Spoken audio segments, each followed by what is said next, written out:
So guys, this is my POV eating the beef, Taiwanese beef noodles.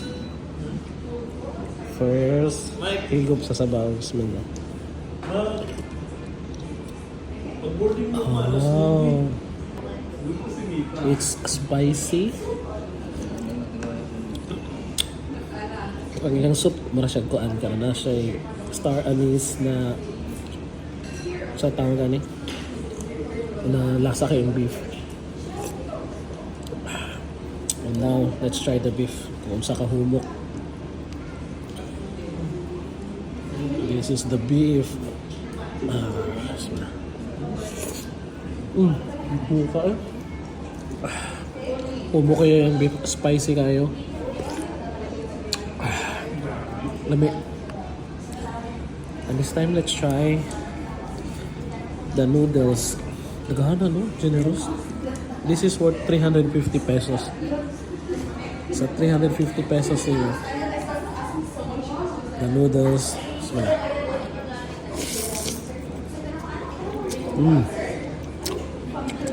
Wow.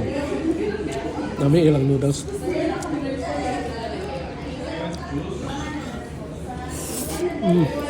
If you ask me if the price is sulit for 350 pesos, sulit na kaya.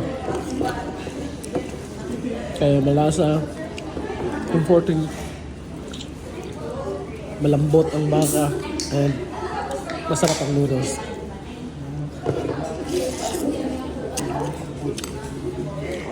Umiyak eh. Tanong sa kahubok ang ang beef.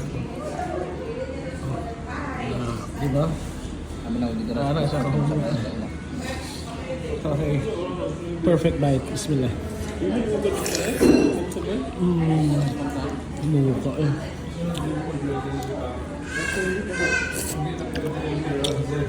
The best.